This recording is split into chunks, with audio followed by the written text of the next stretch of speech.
Forget all you know about podcasts. We welcome you to an experience uniquely different. Please join us for our coverage of all entertainment on the fringe of society. The candles are lit, the lights are down low. It is now time to welcome our host as he steps up to the pulpit. The sacrifice has been prepared for the midnight black mass.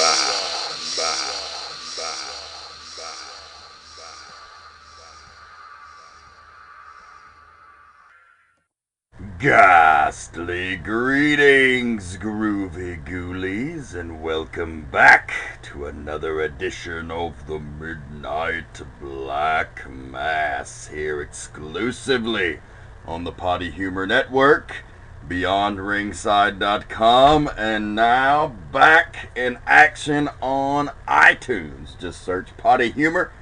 Click the subscribe button. That's the best way to get us and make sure you never miss an episode. We're always right there for you.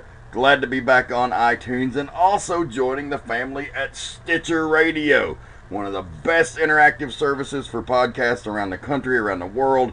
There's a great app both on Android and iOS devices. You can download it. You can have the Midnight Black Mass and all the other great Potty Humor Network content right there at your fingertips. So an exciting week here on the Midnight Black Mass. It is I, of course, the devil you know, the Reverend Dan Wilson, here to guide you into the nether realms. And very exciting show tonight. We've got the last surviving protege of the legendary Nightmare Ted Allen. Ladies and gentlemen, Kyle Matthews will be on the show. One of the top up-and-coming independent wrestlers. We're going to talk to him about a whole plethora of topics. Thanks to everybody that tuned in last week for our interview with the Midnight Sun, Caleb Conley. He had a huge week this week, and things just keep moving on and getting better for him. He's going to be facing Chris Hero down at Evolve. It just big thanks for Caleb Conley, and we were happy to have him on the program. And Empire Wrestling, Crazy from the Heat occurred. We talked a lot about it here over the last few weeks. And it finally happened. 22 Austin Avenue in Rossville, Georgia at the Empire Arena. Packed house. Packed house. They were wall to wall inside the Empire Arena. It was a significant event for me as well. It was the first time in 9 years that I did an entire wrestling event as a play-by-play announcer. Once again, that's right. The Dragon came back for a night, and hopefully for many more nights in the future he'll be coming back for the Empire Wrestling home video releases, as we're really trying to make that something special, something that's memorable. So you definitely want to check out all of the info about Crazy from the Heat 14. There's a huge report up from Larry Goodman. It was great to see him. You can go over to facebook.com/Empire Wrestling for more details about what happened. Sean Temper's The Temptation retained the Empire Heavyweight Championship.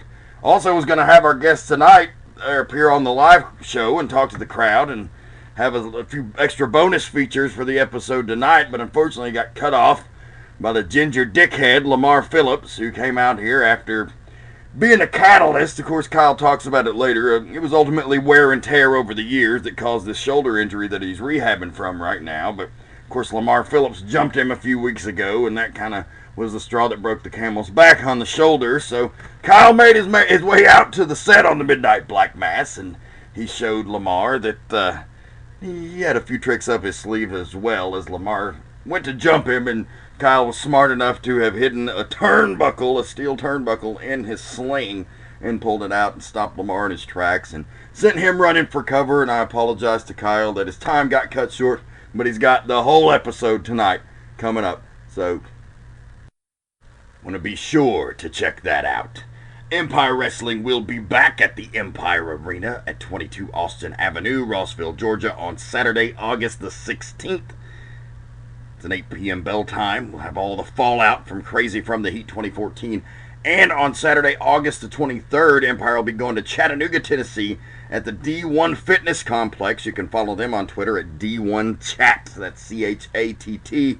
It's a facility owned by NFL great Peyton Manning, the Empire Heavyweight Champion of Temptation Sean Tempers, the seven-figure deal Ace Rockwell, UTC linebacker and up-and-coming WWE prospect Gunnar Miller. We're going to have the Butcher Bobby Hayes and even my returning client, the Strong Style Psycho Tank. All of those people and so much more. Logan Albee, many, many more going to be in action on August the 23rd when Empire Wrestling makes its debut in the Chattanooga city limits proper at D1 Chat. Also going to be appearing at Dragon Con Championship Wrestling on August the 29th. That's a Friday at 7 p.m. at the Hyatt Regency Hotel in downtown Atlanta, Georgia. One of the wildest events anywhere. You want to go to DragonCon.org for more information about how you can get your DragonCon passes to see the wrestling, the celebrities, and a whole host of people. Of course, the biggest sensation in the country right now is Guardians of the Galaxy. The director of the film, James Gunn, will be at DragonCon along with a Karate Kid reunion. That's right, Daniel San himself, Ralph Macchio, is going to be there along with the Cobra Kai Sensei and Johnny. So how badass is that? In addition to the wild and wacky time that only DragonCon Championship Wrestling can be. That's Atlanta, Georgia, August the 29th. And on August the 31st, in Red Bank, Tennessee, for Deep Southern Championship Wrestling, I will be appearing with the Strong Style Psycho Tank at ringside. And the big card that's going to feature the Rock and Roll Express, former NWA World Tag Team Champions Ricky Morton and Robert Gibson, and so much more. That's a Sunday, 3 p.m. start time. It's an afternoon show at Red Bank, Tennessee at the TWE Arena. You can go to @DSCW101 on Twitter for more information there. And hey, that's just my schedule through August. And October is approaching shortly. And I just want to remind everyone, due to the nature of what we do as the Devil's Rejects and the Reverend and all of my underworld connections, we are very much in demand come the Halloween season. If you're thinking of adding the Reverend or the Devil's Rejects to your Halloween event, you better book us now if you want to make sure we're available. So email me at dragonsrejects@gmail.com and we'll talk cheddar. And it's serious inquiries only, if you will, please. So, moving right along here before we get to our special guest, got two things we're going to hit. Got a Revs rant for you this week, and it's going to be a good one. Real quick, I'm going to go to the Gasp Menagerie, courtesy of DreadCentral.com. Another piece of supernatural news for you. This one really captured my imagination. A Romanian woman is stating her grandmother sent her a selfie. From hell. That's right. She stated that her grandmother sent her a selfie with a snake wrapped around her neck while she was burning in the fiery pits of hell. And the lady got the selfie, and the picture's up there if you want to check it out. DreadCentral.com. She states that a gypsy told her that she failed to continue this the post-mortal ritual that these Romanian folks have of putting gifts or blessings on the grave. It's got some sort of religious symbolism involved. But as a result, her grandmother was being punished in hell and had to send her a selfie to let her know, of course. So, amazing what technology can do. Now crossing dimensional barriers. That's right. I'm not making this up. A Romanian woman, a gypsy, a granny with a snake around her neck sending a selfie from hell. That's right. You heard it here on the Midnight Black Mass. And also, it is now time for the Revs rant before we get in to our guest here tonight. So, Revs rant this week. Criticism versus haters. There's a great contingency of folk online that don't seem to know the difference. And if you're too stupid to know the difference between someone giving constructive criticism or just being a quote-unquote hater, then you may need to re-examine your position on life. Here's what I mean. looking at some various Facebook drama, which in the world of independent wrestling typically fuels the Revs rant in many, many cases. And saw a case where a promoter put on blast pretty badly a female wrestler from the area. And, God, he got called every name in the book by the White Knights who rushed up to defend her.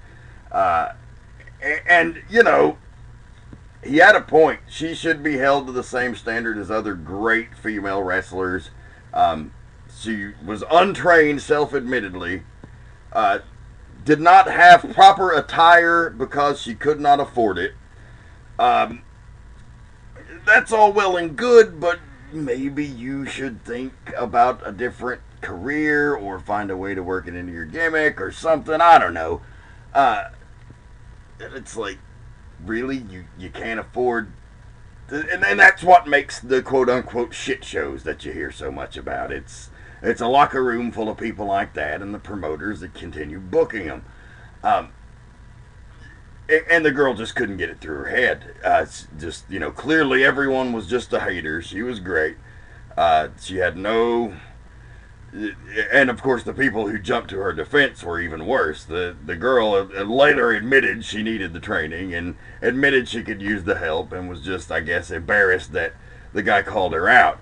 But the people, the fans, quote-unquote, of our sport jumping to the girl's defense for being untrained. And let me explain to you, okay, not everybody that became a pro in wrestling was officially trained. They went to a wrestling school and they got trained. You heard Ricky Morton on the Steve Austin show just this week talking about how he grew up in the business. He was always around his dad. Different guys would show him different things over time. He learned on his own. Matt and Jeff Hardy were self-trained. However, before they could take that next step, they had to make sure they knew the fundamentals and they knew how to do things the right way.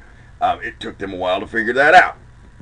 But it's possible to be self-trained. It's not impossible, but you have to be a pretty sharp and intelligent guy to do it. And if you're as delusional as to think that you're some kind of sort of superstar when you're untrained, walking around on the indies and just putting on atrocious garbage out in the ring, it's offensive to the people that take it seriously. And you're not being bullied if someone calls you out. And I get so sick and tired of hearing that. Bullying to me is like physical intimidation or like trying to tear you down at the soul level for no other reason than but to hurt you. You have a girl out here who's putting a resume out there, who's sitting out, and I've seen at promotions I'm involved in, try to get bookings. Dangerous. Very fucking dangerous. Gonna hurt somebody one day, gonna break somebody's neck, gonna put them in the hospital, and then what are you gonna do? Or what if it's yourself? What if you go out there and break your own damn neck because you don't know what you're doing? It's really irresponsible. And, you know, unfortunately someone called you on the carpet on that. And you'd better reevaluate your position in this business, because if that upsets you that badly, you're not going to be able to stand up to any criticism, especially from a trainer or someone from the WWE or from TNA even in their scouting. You know, they look at you go up there for a tryout, not that someone of that level would ever even get that close, but just say you fucking fucked up and got lucky and did it. They're going to rip you to shreds. They're going to rip you to shreds and leave you feeling this tall. Because that's their job. They need the very best. And you owe it to the sport to try and be the very best. You may not be, but you can try. You can put forth the effort. That's what we all do. I think it's what's expected of every one of us, no matter what our position is in the industry, is to simply put forth the effort to try and learn and try and do things the right way. There's many different styles, but there's a very universally accepted code of conduct in professional wrestling, and I think it is only what the sport is worthy of, being that it does so much and has given such an enjoyable life to so many of us. So that's all for the Revs rant. We'll be hitting you with some sponsorships right after this, and we'll be back with our guest Kyle Matthews. Don't go anywhere. The Midnight Black Mass is on the air. You're listening to the Midnight Black Mass, courtesy of BeyondRingside.com and the Potty Humor Network. Big news, fans of the show. You want to show your support, you want to show your loyalty for the Midnight Black Mass, then you have your chance now. Go right now to midnightblackmass.spreadshirt.com. We have a brand new line of merchandise that we've rolled out there for you. We've got Midnight Black Mass t-shirts. We've got Reject t-shirts. We've got Get Your Pulls coffee mugs. We've got a Potty Humor t-shirt. We've got t-shirt for the men and the ladies. And it's all going to go to support the Midnight Black Mass and all the great Potty Humor programming. So you want to make sure you go there and pick up your official online exclusive Midnight Black Mass and Potty Humor merchandise. That's midnightblackmass.spreadshirt.com.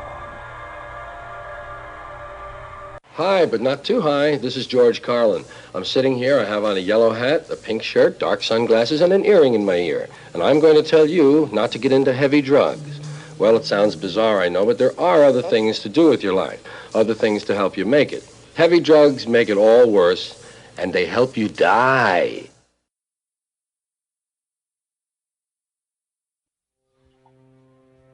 Whether you're having an autograph session, personal appearance, or live event, we got just the person you need to contact for all of those needs. SBI Bookings is home of some of the best stars in the wrestling industry today. They provide you with the best talent this business has to offer, from Kevin Nash, Larry Zbyszko, Scott Steiner, and many, many more. So who will you contact next time you're planning an event? The men of SBI Bookings.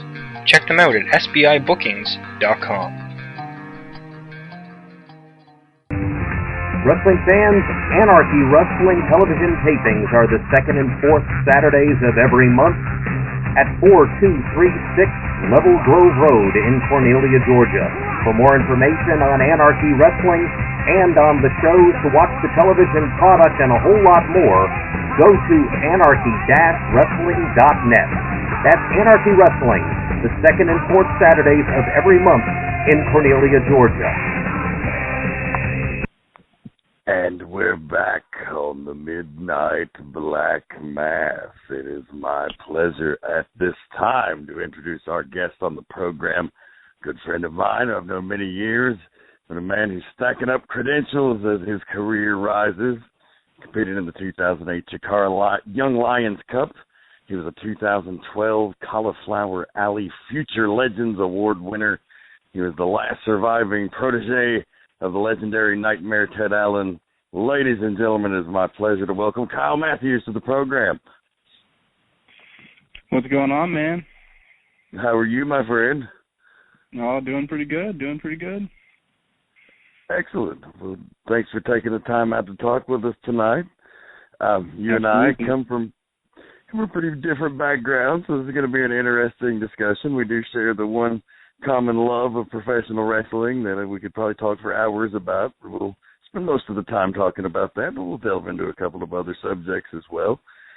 So right now, just right off the bat, let's talk about where fans can find you. You're on Twitter at KMatthews3, and You've got to have some big upcoming appearances. I know you just got out of shoulder surgery, so when are you planning to get back in the ring, first of all? Hopefully October. That's what I'm looking at right now. Just seeing how rehab goes, and hopefully October, though. That's what I'm shooting for. Excellent.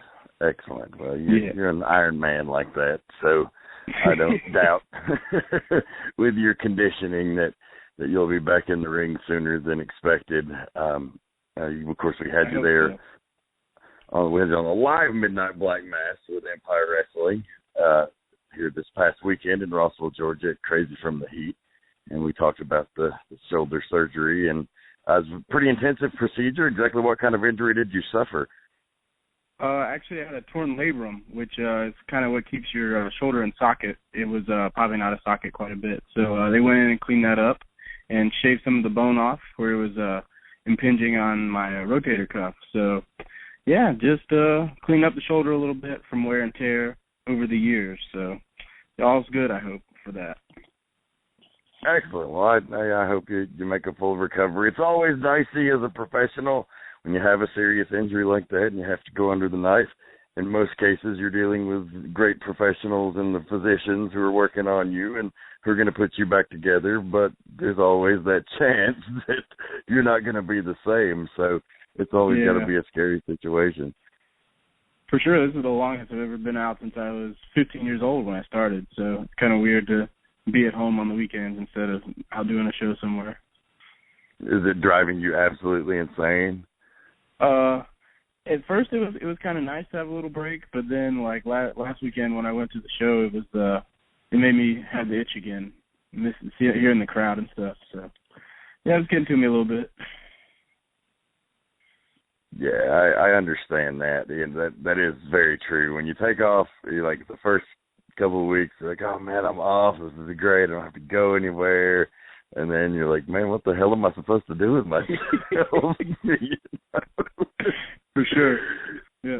So you said you've been wrestling since you were 15 years old. People know, of course, that you were a protege of Ted Allen, but there was a time in your career before that. So why don't you talk a little bit about that and how you got there? Yeah, so when I was 15, I just quit the football team in high school, and my best friend's mom, she worked at an elementary school locally, and they got a fax over the fax machine about a place looking for teenagers that wanted to be pro wrestlers because they wanted to start some teenage TV show thing that, of course, never panned out. Imagine that in wrestling. And so I ended up calling the number, and I got trained in Rome, Georgia, not at the good show in Rome, Georgia, which would be Dillard's, which is where all you guys came from. I was in the show down the street in the converted blue car garage, trained by his wrestling name was Sharp Dressed Man. He went by was what he went by, but his name was Russell Wiggins. So I kind of started there. Lamar Phillips was at my first training session, and Tyler Smith was there. And that's probably about the only guys that you would know that were there. So, Chris Kamikaze was there, I think, if you remember him from some Dillard times. But that was about it. So, yeah. Chris Kamikaze was one of those great prospects that is like, man, that kid's going to go somewhere. And then he got some girl pregnant, and you never heard from him again. Yeah. I used to think he was like the most amazing dude ever. And then, yeah, he kind of faded away. He had a lot of potential. But, those guys down there in Rome, I tell you, I worked with that crew. It seemed like there's like a whole family of guys there's like 4 or 5 of them. I remember working for them in Cave Springs, Georgia, as an announcer, like, God, it must have been late 99, early 2000. Yeah, I saw some of the videos from those at some point. I don't know. I guess Russell probably had them. I don't really know. That's all I really know about it, is that it existed in Cave Springs. But I was later on in the Rome when they had the show down the street from Dillard's. Yeah, I worked down there when Mike Golden was the booker, and I thought those, for guys that I'd never heard of anywhere, all those guys were pretty entertaining workers. You know, they might not have been the most technically sound or whatever, but they got what wrestling was about, and I think, you had that going for you already. It's not like you got bad training. They definitely taught me the basics, like how to bump and how to do basic moves, and kind of they gave me a place to work every week. Like, that's awesome. Like, lots of guys don't even get that, so definitely can't fault them for anything. Just didn't get many opportunities there, so I had to kind of look elsewhere. And you did, and it wasn't too long after that you started teaming with Andrew Alexander as the Hollywood Brunettes. Was that something that you were actively pursuing, or were you thrown together and decided you were going to make it work? Yeah, I started working for Murder One. He was like the first kind of guy that booked me regularly after Rome. So started working for him, and they had a tag team tournament coming up, so they just kind of threw me and Andy together. And I remember sitting in his car looking for entrance music, and that was one of the songs that came on, was the Hollywood Blondes theme. And we were like, well, let's just do it. Let's just go for it. So it just kind of happened. You guys had a pretty good run for several years, and it really launched you both off into pretty decent singles careers. Andy's just wrapped up, of course, in Empire Wrestling last year, or earlier this year, rather. And, that's unfortunate, but you're still out there carrying the flag, so I know he's putting a lot of stock in you being successful. Yeah, he taught me a lot, man. I don't think he's not one of the people that pops up like, when people think of me, they think of Ted or Jimmy or somebody like that. But Andy taught me a lot because he's one of the first guys when I left Rome to kind of take me aside and be like, all right, you should probably do this or not do this. And so he's definitely taught me a lot. Andy's got a great mind for the business. He's finally getting some of the due that he's kind of been overlooked over the years with his matchmaker role at Empire Wrestling, and a lot of people I know he doesn't want to be recognized for that, but it's already been let out of the bag, as Larry Goodman so eloquently reported this weekend. But yeah, I'm glad to see him finally getting some of that love. So just taking a step backwards for a minute. So we get to this point now. When you were a kid, were you just obsessed with wrestling like most of us, or is this something that you just kind of fell into? Oh, no, obsessed, for sure. Me and my dad used to watch it all the time. There's actually a video on YouTube from the Cobb Civic Center. I'm guessing probably like 90 or 91, Z-Man versus Arn Anderson. And Arn goes to throw Z-Man at the barricade, and he reverses it, and Arn goes into the barricade, and you can see me sitting in my dad's lap. I'm all of like 3 or 4 years old, so yeah, lifelong fan. Just going wherever there's wrestling. We went to the Cobb Civic Center and Center Stage and lots of places around because we were very lucky to have WCW here. They taped here all the time, so saw them wherever. From Austell, Georgia, you are right there in the thick of WCW country. Did you have a favorite? Like, did you have a dude that was my dude, and that's who I'm going to be like when I grow up, or did it just kind of change? Oh, Sting and the Steiners. They were my dudes when I was a kid, for sure.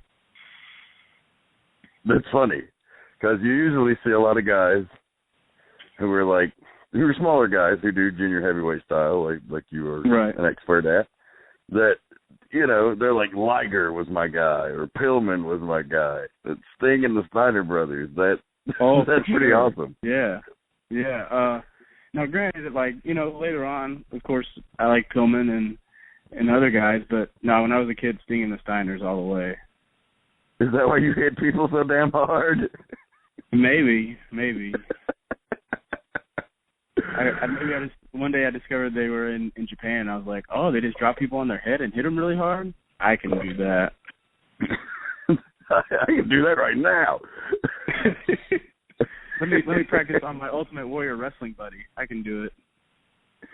That's awesome. I just always like to know how guys got into wrestling. Yeah. And the majority of it is like me, who was just totally obsessed with it as a kid. For sure. Who dreamt of nothing else.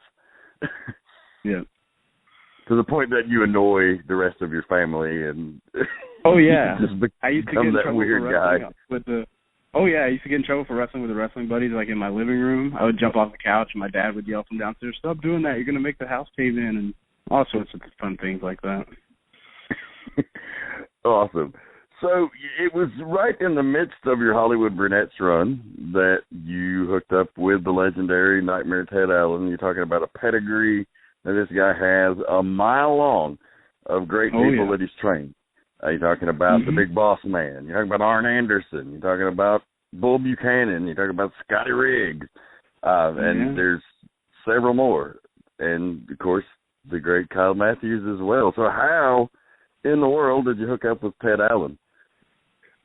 He was booking a show in Villa Rica, and I sent him a message via the MySpace back in the day, just to see about getting booked. And it went by a month or two, and one day he called me and said they had an open spot on the show. So he booked me, and I started going down there a couple of times, maybe like a month or 2 or 3, and it was mostly older guys, and then like me and Austin Creed and Sal Renaro and Adrian Hawkins were kind of the young guys that were getting booked, and Frankie Valentine. And then out of the blue one day, he called me up and said, "Hey, I have a cancellation. I have to go to Tifton, Georgia tomorrow," which is about 3 or 4 hours south from here, and he said, "Would you like to go? I need somebody to work with." And I said, "Yeah, absolutely." So hopped in the car with him on a Thursday night and drove for 6 hours, and we became best friends ever since then. What was it about you and Ted that clicked so well? I mean, obviously a great generational gap there, but clearly there was something, because in all of my time knowing Ted, which is going back years, he was on the first show I ever ran. I booked him. It was like I never saw him take to a guy like he did you. Where was the connection? I don't know. I think maybe because that first trip, maybe that I knew some old school wrestling that maybe he didn't think I knew, and then I started like going to his house and watching old tapes, and he would show me some stuff. I don't know if it's because I was willing to learn, or I don't really know what made it work, but we definitely hit it off and hung out until he passed away. We saw each other multiple times a week, talked every day on the phone. So yeah, we were pretty inseparable, I guess. I mean, like, we could spend a whole episode talking about the knowledge that Ted imparted on you and the things that you learned, but just in a nutshell, at least, or the Cliff Notes version as best you can, what were some of the most important things you got out of that relationship, both business-wise and on a personal level? Right. Business-wise, he was great about teaching me stuff not only in the ring but out of the ring, like how to deal with promoters, how to negotiate money,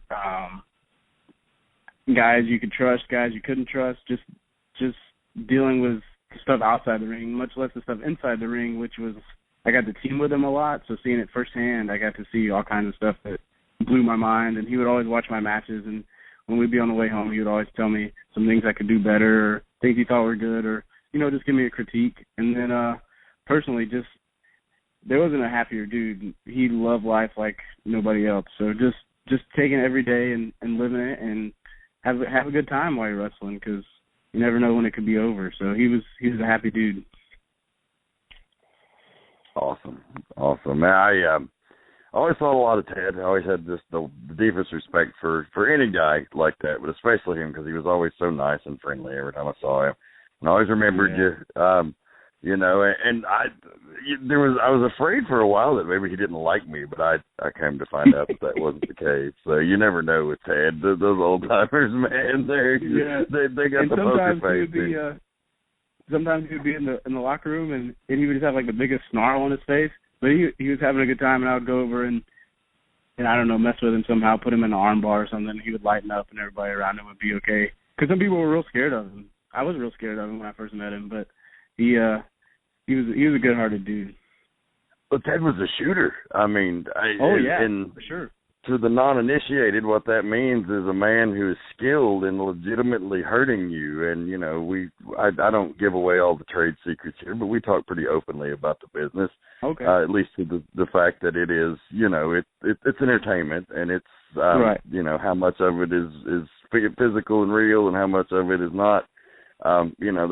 That's not really all the secrets that I want to give away, but at least in that respect, you're normally trying to work with people, you're trying to help them. But in the old days, you had to have these guys who were enforcers who could get the job done if a guy tried to hurt you, either as a defense mechanism, or if someone tried to change the finish and take a title from you, or working for another promoter. So there's a few guys like Ted that were feared universally because they could hurt you badly very quickly. Oh yeah. Mhm. He definitely could, but luckily I never got that. Either he liked me or just never got mad enough at me to do it. But no, he definitely knew his stuff for sure. Yeah, well, that's awesome. I do have to say, like, one of my favorite career moments, because I never really got to do anything business-wise with Ted other than I booked him a couple times. Right. So you called, I guess it was me or Tempers or one of us, was like, hey, we're working this fucking dump, and we need somebody who's not going to hurt us. Right. So Pop and Circumstance reunited for one night. It was the only time for all the involvement I had in those guys' careers. I'd never actually managed them. It was the only time I ever managed Pop and Circumstance, It was the only time I ever got to work with Ted Allen, and it was fucking awesome. It was a real pleasure. Oh, yeah, where was it? Was that in Dalton somewhere? It was like Dalton or Chatsworth or one of those places down there in North Georgia. Yeah, good times. I wish think someone the had that locker on room tape was... somewhere. Oh, I know. I have no idea who would even you'd go to get that, but that would be one I'd cherish. Maybe Pierce was there. Maybe, yeah. Yeah, maybe. I'll ask him. But anyway. Okay. Oh, yeah, but anyway, that was pretty cool. So you got the education from Ted, and you started career started picking up a little bit. You started getting some more bookings, and you also later got involved with Jimmy Ray pretty heavily. And similarly, you know, in contrast, what did you learn from Jimmy business-wise and personal-wise, and how did that affect you? Yeah, I guess they're kind of opposites ends of the spectrum. Ted was much more old school, like, let's watch some 1970s or 80s Georgia Championship Wrestling, where Jimmy, as much as he liked that kind of stuff, he was more like, he taught me more like the Ring of Honor, Dragon Gate kind of style. So that kind of helped me with shows I did up north, and he got me on a lot of shows up north and helped me get a lot of connections with guys like Gabe and Delirious and guys like that. So, just different ends of the spectrum, but kind of teaching me the same kind of stuff about making connections and networking and that sort of thing. Yeah, that's an interesting thing that you mentioned there about how important, and maybe this is a good time that you could use to espouse a little knowledge to the youngsters out there who are listening. I know we have a pretty large audience of up-and-comers who listen to the show for the various advice and knowledge that comes out here. So just how important is it to be versatile in that respect? Oh, man, that's the most important thing to me anyway. Like, I want to be able to be put in the ring with whoever. Like, they could be, like, let's just say Tank, for instance, like Big Brawler. Like, I want to be able to work a great match with him.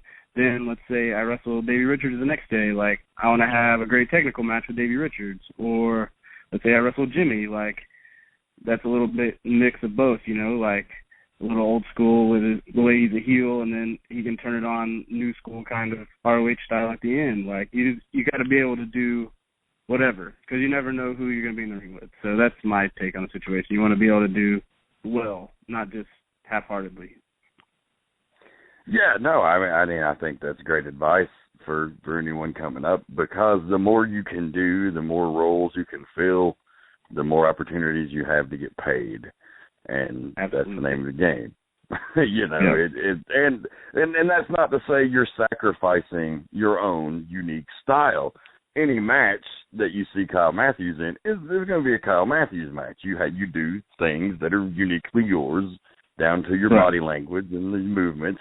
But it's the approach, it's the layout, it's the story that you tell that you need to be able to adapt given the audience, which Absolutely. That's certainly a big critique of the people who prefer to lay out everything as opposed to going with a more ad-lib style. Right, and I think there's places for both. Like, I think it depends on the crowd and where you're wrestling, and there's a time and a place for everything, I think. Like in Japan, for instance, when I went there, like, some guys' English wasn't very good, like, and I didn't speak Japanese, so, you know, you kind of have to lay some more things out. But let's say I'm wrestling in Rossville, my match is going to be way different than if I was wrestling in Japan, or way different than if I was wrestling at, like, Ring of Honor or Evolve. Like, it's just a time and place thing, you know, and what your crowd is. Or let's say I'm wrestling in Carrollton, that's even different from wrestling in Rossville. Like, it's just, and that's the same state even. So just knowing your audience and knowing what they expect and what they're here to watch, what they're there to watch, you know. Yeah, damn straight. And you bring it up, so it's a good time to talk about it. Japan, 0-1. Just a couple of years ago, you went on a tour overseas, the first international tour you'd had, to my knowledge, if I'm right about that.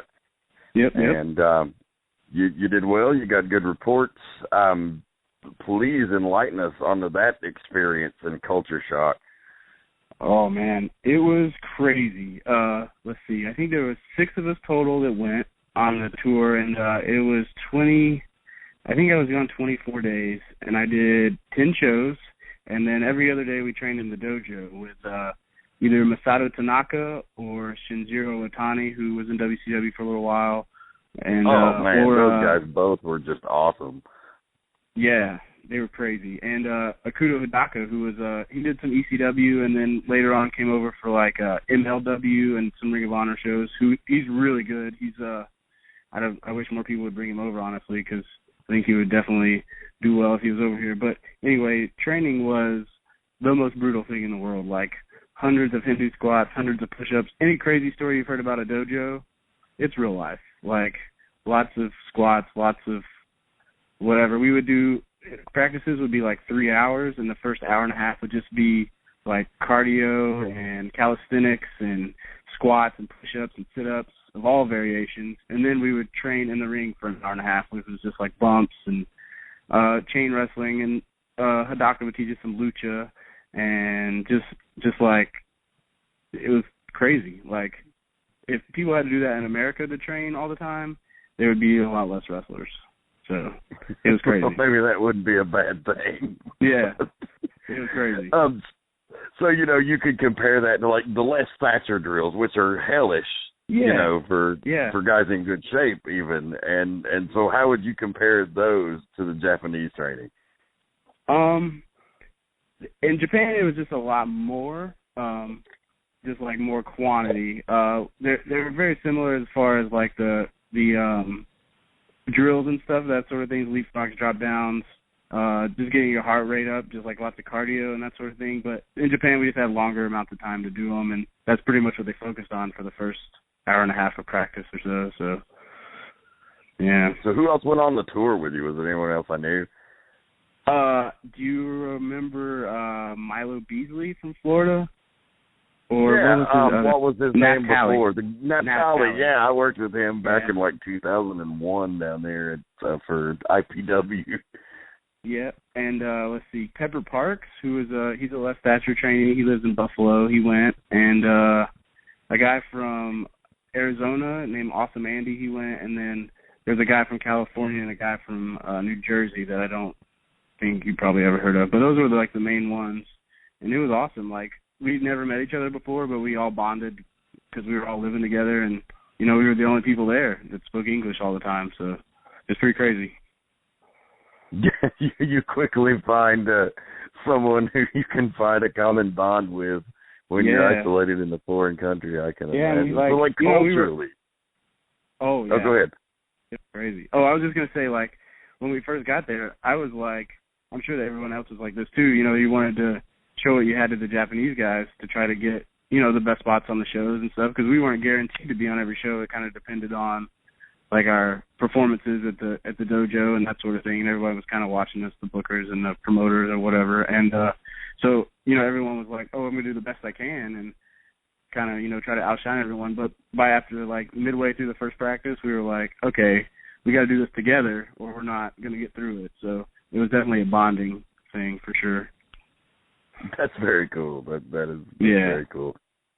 So culturally, obviously, vast difference between the United States and Japan. Did you get to experience much of the Japanese culture while you were there, or was it mostly hotel room to bus to arena? Yeah, it was mostly, we actually stayed in an apartment most of the time, and we mostly took the train everywhere. We took the bus once, I think, but it was mostly the train. We would take the train to the shows and stuff, and yeah, just totally different. People walking everywhere, and everybody had on those masks, like those surgical masks for some reason. I guess because they didn't want to get sick. I don't really know, but it was just crazy. It was just crazy. The whole thing was crazy. Awesome. Well, that definitely bumped your stock way up, and you had a lot of opportunities come up since then. Talk about just some of the various big companies that you've worked for, big as far as independent companies go. You got to do that Chikara Young Lions deal in 2008, which was a pretty big deal. That was even before Japan, if I'm not mistaken. Yeah. And then... I've pretty much worked for most of the major ones on the East Coast. I've done Dragon Gate USA, Evolve, Ring of Honor. Let's see, Chikara. I was in the Super 8 one year.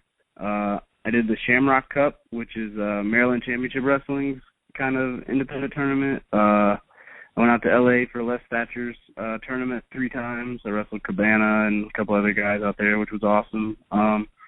So yeah, I've gotten lots of opportunities just from, networking and being okay, I guess, and trying to do my best. So yeah, it's been pretty awesome. No, that's great, man. That's all you can do is just keep plugging along. So yeah, that's You got a pretty huge honor bestowed on you in 2012. As a kid, you read the PWI magazine, or even, later into the internet era when you go to onewrestling.com and you'd fucking... Oh, yeah, WrestleZone. Yeah, you would see all of these stories about the Cauliflower Alley Club happening annually in Las Vegas. The magazines would always do a spread on it. Have all the legends there, and there's always a big banquet. 2012, they actually honored you, holy crap, as the Future Legend Award winner. I need to know all about that experience. I need to know all of it. Yeah. Okay, let me start this with the story of the weekend before. So the Cauliflower Alley Club is usually Monday to Wednesday is usually when it runs during the week. So let's see, the week before I got off from my job at 5 p.m. Myself and Big Wood, I needed someone to help me drive. We drove straight from Atlanta to New Jersey. I did a show in the afternoon. So then I drove from New Jersey straight to Warner Robins and did a show Sunday afternoon, and then drove straight to the airport to fly to Vegas for Cauliflower Alley Monday through Wednesday. So by the time I got there, I was pooped. So I get a little sleep, wake up the next day, and it was awesome. Anyone you can think of was there. Steve Austin was there, JR was there, Ricky Steamboat, Hugh Morris was there, Les Thatcher was there, Nigel McGuinness was there, all these awesome people. So we get to the banquet, and they're doing the awards, and I look around, and when I get mine, they start with the lower ones and work their way up.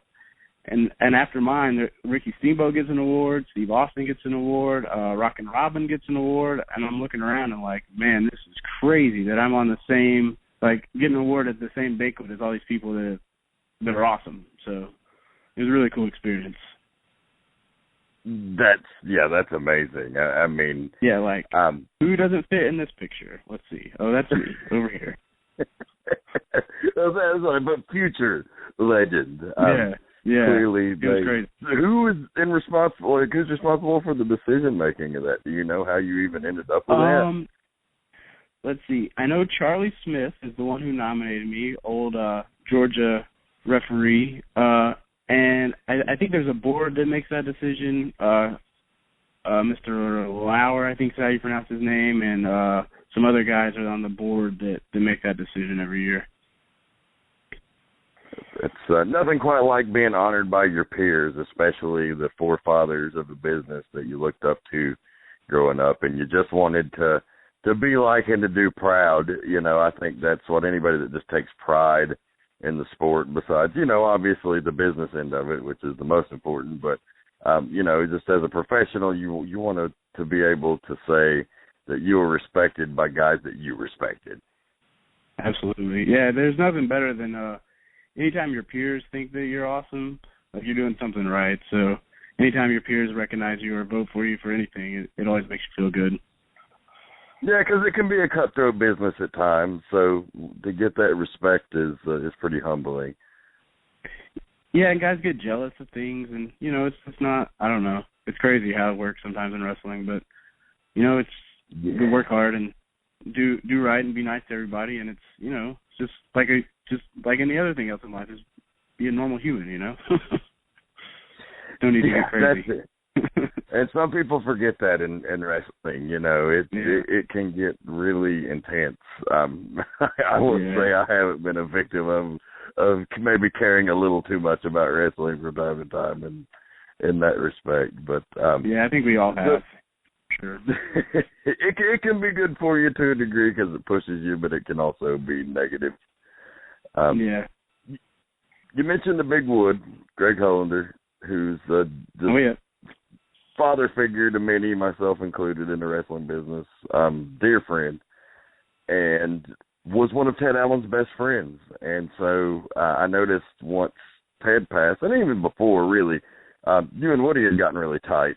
And kind of just talk about Woody. And, you know, everybody knows his influence on the Georgia wrestling scene. But what about on you? Yeah, he, let's see, I think I worked for him a few times before Ted passed. But after Ted passed, him and I, we've become pretty good buddies. Again, just like a good dude that likes to give back for, you know, learning some of the stuff he's learned over the years, likes to give it back to the young guys and gives guys a place to work. He's got a good mix of people that he's trained and guys that he brings in that he's known throughout the years or just to help his guys out. So he's got a good thing going up there in the Blue Ridge area. Yeah, that's Deep Southern Championship Wrestling. You can follow them on Twitter at DSCW101. I'll actually be appearing there on Sunday, August 31st with the legendary Rock and Roll Express. Not to get a cheap plug in or anything, but cheap plug. Yeah, I think he's having he's done one the past 2 years, and I think Les Thatcher's coming back down. I think the date is September 13th, so yes. People should definitely sign up for that. Yes, you find them, follow them on Twitter, DSCW101. You can find out all the info about the Les Thatcher camp. As a guy who's attended probably a couple of those now, what would you say to the young guys who may be on the fence about going to this thing? 100% go. That's the first thing. Les will make you rethink everything you know about wrestling. He's a great teacher. Number one, he can break things down for you and let you look deep inside and see if you think what you think you're doing is correct. It might not be in his eyes, and he can help you step by step, and he'll let you know where your cardio is too by the end of the weekend. So definitely check it out. Oh yeah, he works with you not only on psychology and ring physical stuff, but diet, exercise. Oh yeah. It's really the whole package. I got so much out of the time I spent with him when I held that camp with him at Anarchy a few years ago. Hung out with him in his room for quite a bit and just talked about the business. And then, like you said, if you think you know wrestling, talk to Les and you'll think you don't know shit. Yeah. Every time I think I have a good match and I have it on tape and I send it to him, and then he sends me an email that's about like 4 pages long of stuff that he didn't understand why I did it, and I'm like, oh man, this match was not so good after all. That's great, man. That's the beauty of what we do is that you never stop learning. There's always something from the best guy to the worst guy that you get in the ring with. There's always something you can learn. For sure. Yeah, he's definitely another guy that's helped me out a lot, especially since actually me and Ted went and visited him right before Ted passed away. He passed away in August, and we went in June. We went to some baseball games, and one of them was in Cincinnati. So we went and stopped and hung out with Les for a little while, and since Ted passed, he's definitely helped me out a lot. He got me booked in L.A. 3 times, you know. That's crazy itself that I got booked in L.A. So, yeah, he's a good dude.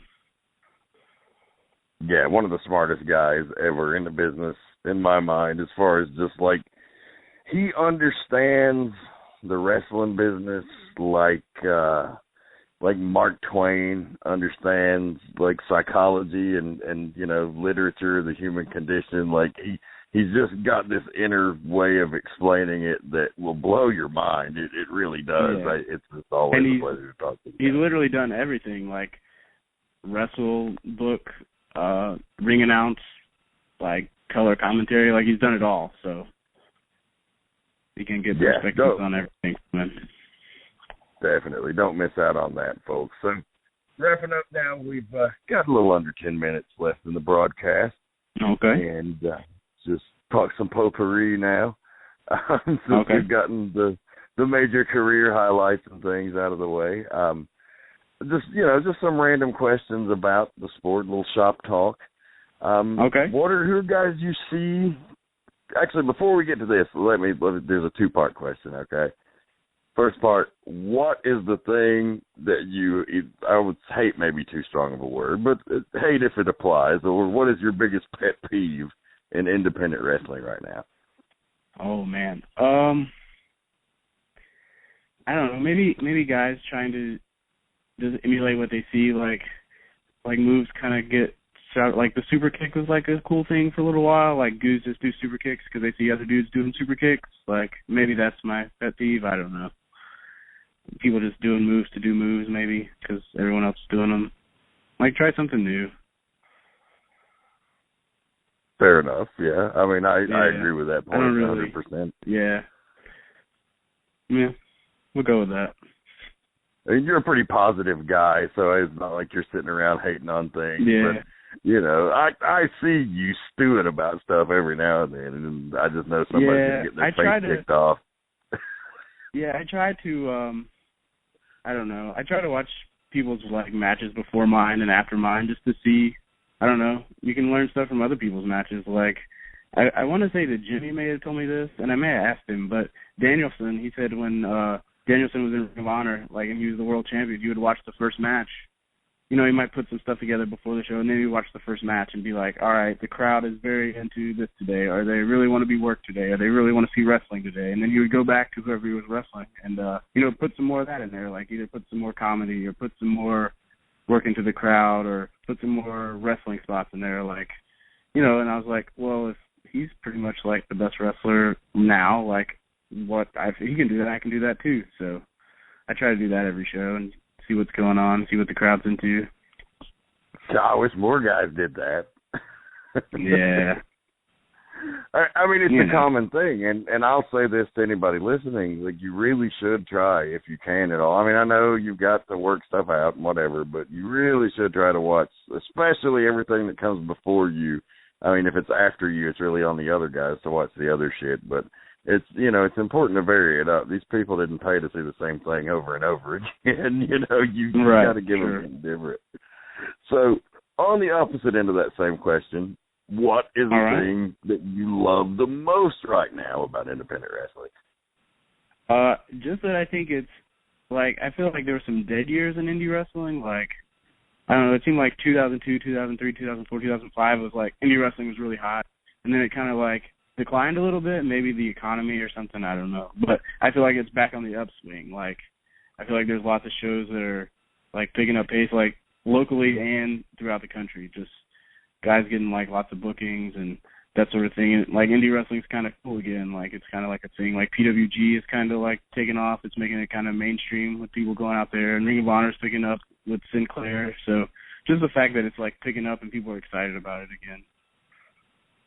Yeah, you can sense that vibe out in the towns. People are more excited about wrestling, it seems, than they have been in a long time. And it's refreshing because you definitely get tired of going out there and, you know, giving everything you got to a bunch of apathetic assholes. Yeah, and I don't know, maybe like Punk being like kind of popular, and then now like Danielson and Dean Ambrose and Tyler Black or Seth Rollins and you know, guys that were on the indies for a long time that made their name on the indies, and even like Sami Zayn and Adrian Neville on NXT, like with the network. Like maybe that's the reason, I don't know, but it seems like it's picking up in my view. Maybe it's just because I'm a part of it now, I don't know. That's the reason.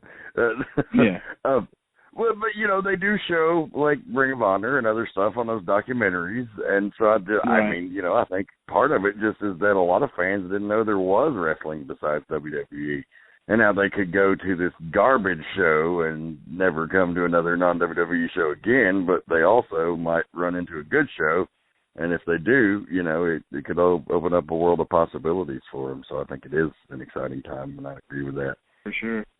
For sure, and definitely, like, even in Georgia, like, before I got hurt, obviously, before I had surgery, like, it seemed like there was lots of good shows going on in the state, like Anarchy's picked back up from what I've been reading, and, like, Rossville's doing awesome, and Carrollton's doing awesome, and Woody's doing awesome, and then, like, Warner Robins was doing great for a while. Like, it seems like even in the state, like, it's picking up, and the guys are, it seems like the guys are, like, getting better, so that's awesome.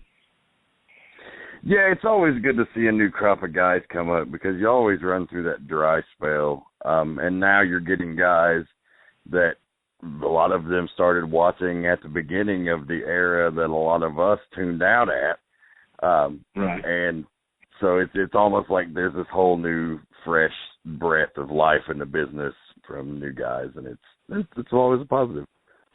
Yeah, for sure. Like I remember one week I was in Carrollton, and it was me and Adam Jacobs and Rick Michaels, and I looked around and I was like, man, I have been wrestling like longer than everyone on the show except you two guys. Like, that's crazy. I'm like the old guy now. You find yourself in the veteran spot. I know. I had to. Yeah, and then like, but those dudes they're using are amazing. Like Kevin Blue. Have you ever seen him, Kevin Blue? I have. Yeah, like he's doing really awesome, and like Fred Yehai was there, and I was like, man, these guys are like, they're awesome. So it's great that they're getting out and learning and getting better. That's awesome. Well, you actually answered the one question I was going to go back to, which was like, who are some of the up-and-coming standouts that you see that we should keep an eye on? Right, yeah, those two for sure. I'm probably going to forget somebody. Like, pretty much the whole roster at Empire. Like, Andy definitely is doing great with them, putting them with guys, and even them working themselves, like, they're getting so much better. Even when I first started going up there. Oh, yeah. Let's see. I'm sure I'm forgetting. But Corey Hollis, of course, I don't think he even counts as an up-and-comer anymore. Yeah, no, he's got a Ring of Honor spot. I think he's good. I mean, that's fine. We're running out of time here, so I think that's sufficient. But yeah, like, good. Everyone's doing good. It's Bobby Moore, like, he's improved so much in the past, I'd say, like 2 years. It's crazy. Yeah, Bobby's doing great, man. Well, thank you. I really appreciate you taking the time to join the show tonight. It blew by. Probably have to have you back on down the line, especially if you're bored while you're out rehabbing your shoulder and you just want to come talk about old wrestling. Let me know, and I'll bring you back on. Yeah. Can I plug a match real quick for people to watch? Do we have time for that? Quickly. Okay. Yes. Okay. Lorenzo Peretti versus Pat O'Connor. It's from like the 60s or 70s. It's on YouTube. It's awesome. Check it out. Awesome, fans. Yeah. Well, this is the Reverend for Kyle Matthews. We thank him for joining the show. We are out of time. Keep one foot in the gutter and one fist in the gold, and we are out of here. Good night.